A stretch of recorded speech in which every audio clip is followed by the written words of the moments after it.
Stop, CUT का form अभी मत भरना। आप में से बहुत सारे बच्चे 8 ऐसी मिस्टेक्स कर रहे हैं जिसकी वजह से अगर आपके सीयूटी में फुल मार्क्स भी आ गए तब भी आपको कहीं एडमिशन नहीं मिल पाएगा, और वर्स्ट केस में इस तरह से एप्लीकेशन रिजेक्ट भी हो सकता है। अगर अभी तक आपने फॉर्म नहीं भरा है तो आप बहुत खुशकिस्मत हैं। ये वीडियो को एंड तक देखने के बाद आप इन 8 मिस्टेक्स को अवॉइड कर पाएंगे, और अगर आपने सीयूटी फॉर्म भर लिया है तब भी इस वीडियो को एंड तक देख लेना। अगर कोई मिस्टेक आपने कर दी है तो करेक्शन विंडो में उसे आप करेक्ट कर पाओगे। सबसे पहली मिस्टेक, जिसमें अगर आपने सीयूटी में जितने सब्जेक्ट सिलेक्ट किए उनमें फुल मार्क्स भी अगर आपके आ गए तो भी एडमिशन नहीं मिल पाएगा, and that mistake is wrong subject selection. Kavya ने मुझे पिछले साल ये मेल करी कि भैया मैंने सीयूटी में इंग्लिश, बिजनेस स्टडीज, इकोनॉमिक्स का एग्जाम दिया था, लेकिन तब भी मैं किसी भी कोर्स में एलिजिबल नहीं दिख रहा हूं। अब यहां पे आप भी इनकी मिस्टेक पकड़ सकते हैं कि इन्होंने एक लैंग्वेज एंड 2 डोमेन्स का एग्जाम दिया था। लेकिन अगर आपको थोड़ा बहुत भी आइडिया है तो दिल्ली यूनिवर्सिटी में अगर आपको एडमिशन लेना है तो या तो आप एक लैंग्वेज प्लस 3 डोमेन्स का एग्जाम दो, या फिर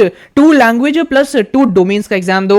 और इन्होंने क्या किया, एक डोमेन कम चूज किया। तो अगर इनके सभी सब्जेक्ट में फुल मार्क भी आ गए, इनको ड्यू में एडमिशन नहीं मिल पाएगा। और इसीलिए बच्चों में आपको बोलना चाहूंगा कि जिन भी यूनिवर्सिटी और जिन भी कोर्सेज में आप एडमिशन लेना चाहते हैं उनकी प्रोग्राम स्पेसिफिक एलिजिबिलिटी जरूर चेक कर लो। सबसे बेस्ट सब्जेक्ट कॉम्बिनेशन क्या है जो आपको सभी कोर्सेज के लिए एलिजिबल बना देगा, उसके ऊपर एक डिटेल वीडियो मैंने बना रखी है, उससे जाके देख लीजिएगा।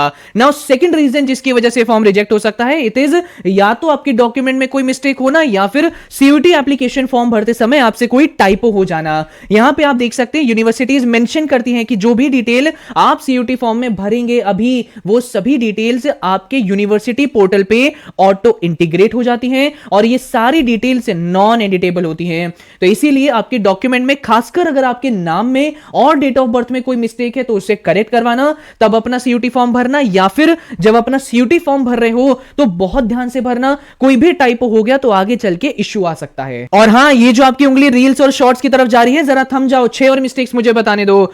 साथ ही साथ बच्चों, कल ही दिल्ली यूनिवर्सिटी का इंफॉर्मेशन बुलेटिन रिलीज हुआ, उसके ऊपर भी मैं डिटेल वीडियो बना चुका हूं। अब आप लोग अपनी बोर्ड्स, सीयूटी की प्रिपरेशन छोड़ के हर यूनिवर्सिटी की वेबसाइट ही थोड़ी देखते रहोगे कि कब उनके डॉक्यूमेंट आ रहे हैं, उनके फॉर्म आ रहे हैं। आप सभी को सिंपली इस चैनल को सब्सक्राइब कर लेना है। जिन भी यूनिवर्सिटीज के इंफॉर्मेशन बुलेटिन या फॉर्म रिलीज होंगे मैं आपको अपडेट देता रहूंगा। अगर इस चैनल को आपने सब्सक्राइब कर लिया तो आप आराम से बैठ सकते हो कि भाई कोई अपडेट आएगी, ये सामने वाले भैया हमें बताते रहेंगे। तो चैनल सब्सक्राइब कर लेना, कोई भी डाउट हो कमेंट में डाल देना।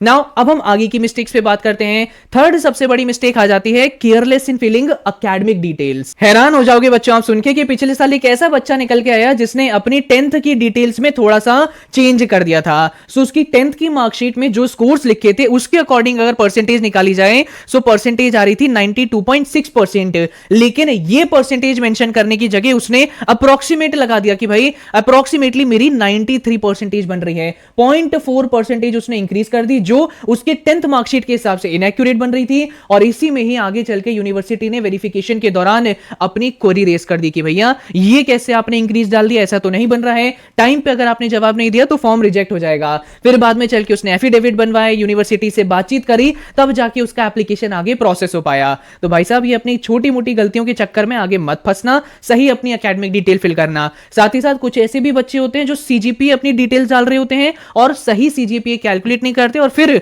यूनिवर्सिटी वेरिफिकेशन के टाइम उन्हें प्रॉब्लम आती है। सो जरा सही तरीके से अपनी एकेडमिक डिटेल भरना।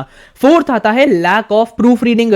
बहुत सारे बच्चे अगेन बहुत केयरलेस हैं अपने करियर को लेके, और इसीलिए इन फॉर्म फिलिंग को ना ज्यादा सीरियसली नहीं लेते हैं। ऐसी तेजी से फॉर्म भर लेते हैं, सबमिट कर देते हैं, पैसा देते हैं और समझते हैं काम हो गया। लेकिन सरकारी प्रोसेसेस ऐसे नहीं होते हैं। आपको बहुत अच्छे से एक एक चीज चेक करनी है।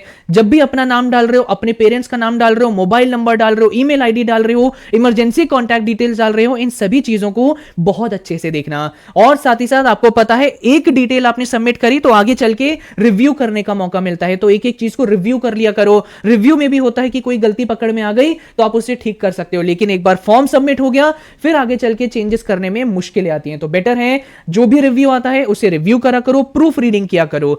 फिफ्थ सबसे बड़ा रीजन सब्जेक्ट मैपिंग में रिजेक्ट होने का, this is out of class 12 subject select करना। इस पॉइंट के बारे में तो आप लोगों ने बहुत वीडियोस में देख लिया होगा। कल की डीयू वीडियो में भी मैंने आपको बताया था कि डीयू ने ऐसा प्रोविजन निकाल रखा है कि अगर आपने ऐसा सब्जेक्ट कोई सीयूटी में दे दिया जो आपके 12th में नहीं था तो सब्जेक्ट मैपिंग में आपका फॉर्म रिजेक्ट किया जा सकता है। मैं इंटेंशनली कल की वीडियो में साइकोलॉजी कोर्स का एग्जांपल ले रहा था। कई बच्चों को लगता है कि अगर आपको डीयू से साइकोलॉजी ऑनर्स करना है, अप्लाइड साइकोलॉजी ऑनर्स करना है, सो 12th में साइकोलॉजी होना कंपलसरी है, लेकिन ऐसा नहीं है। साइकोलॉजी ऑनर्स करने के लिए कोई भी एक लैंग्वेज का एग्जाम दो, कोई भी 3 डोमेन्स का एग्जाम दो, आप एलिजिबल हो जाएंगे। सो अगर आप साइंस स्ट्रीम से बिलोंग करते हैं, कॉमर्स स्ट्रीम से बिलोंग करते हैं, तो एक लैंग्वेज में इंग्लिश या हिंदी में से कोई आपने लैंग्वेज ले ली, और 3 डोमेन्स में तो आपको अपने 12th के सब्जेक्ट्स लेने होंगे, जैसे पीसीएमबी या फिर अकाउंट्स, बिजनेस स्टडीज, इकोनॉमिक्स, ये चूज कर लिया, तब भी आप इन कोर्सेज में एलिजिबल हो जाते हैं। बाकी और भी यूनिवर्सिटीज के बारे में मैं आपको बताने वाला हूं, चैनल को सब्सक्राइब कर लीजिएगा। नाउ 6th आ जाता है कि आप लोग और केयरलेस हो जाते हैं और अपने दोस्त का ही फॉर्म कॉपी करने लग जाते हैं या साइबर कैफे से अपना फॉर्म भरवाने लगते हैं। बहुत अच्छी बात है अगर आप अपने दोस्त के साथ बैठ के सीयूटी का फॉर्म भर रहे हो, लेकिन सब्जेक्ट कॉम्बिनेशन सिलेक्ट करते समय जरा अपनी तरफ ध्यान दे लेना।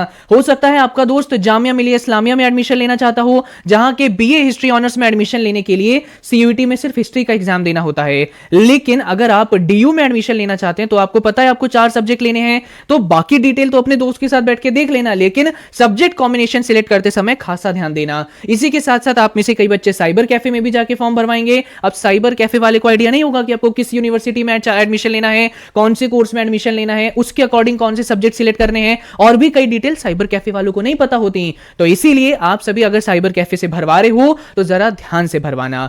साथ ही साथ बच्चों, मैं देखता हूं कई ऐसे स्टूडेंट्स हैं जो लाइक करने में बड़ी कंजूसी दिखाते हैं, तो जरा वीडियो को लाइक कर दो अगर आपको ये वीडियो इंफॉर्मेटिव लग रही है, आपकी प्रॉब्लम सॉल्व हो रही है। नाउ 7th मिस्टेक के बारे में मैं आपको बताता हूं। कई ऐसे महानुभाव निकल के आते हैं जो जैसे फॉर्म रिलीज होता है एकदम से फॉर्म भर देते हैं, गलतियां कर देते हैं, बाद में पछताते हैं। और कई ऐसे भी महानुभाव होते हैं जो अब छोड़ चुके हैं सीयूटी फॉर्म, अब सीधा लास्ट में एकदम से जगेंगे कि अरे यार फॉर्म भरना था, और लास्ट के कुछ समय में अपना सीयूटी फॉर्म भरना स्टार्ट करते हैं। सरकारी पोर्टल है, सरकारी टेक्नोलॉजी है, लास्ट मिनट में प्रॉब्लम्स आती ही आती हैं। कोई टेक ग्लिच आ गया, फॉर्म नहीं भर पाए, सीयूटी का फॉर्म चला गया, अब क्या होगा भैया आपका? अगर पेमेंट में कोई दिक्कत आ गई, पेमेंट ही नहीं हो रही है, तो क्या होगा आपका? तो इसीलिए लास्ट मिनट फॉर्म फिलिंग को भी आप अवॉइड करिएगा। मैक्सिमम 25-26 जनवरी तक तो फॉर्म जरूर भर दीजिएगा। और लास्ट मिस्टेक आ जाती है जिसमें फॉर्म रिजेक्ट नहीं होता है लेकिन आप परेशान हो जाएंगे, which is regarding medium of exam and centre selection.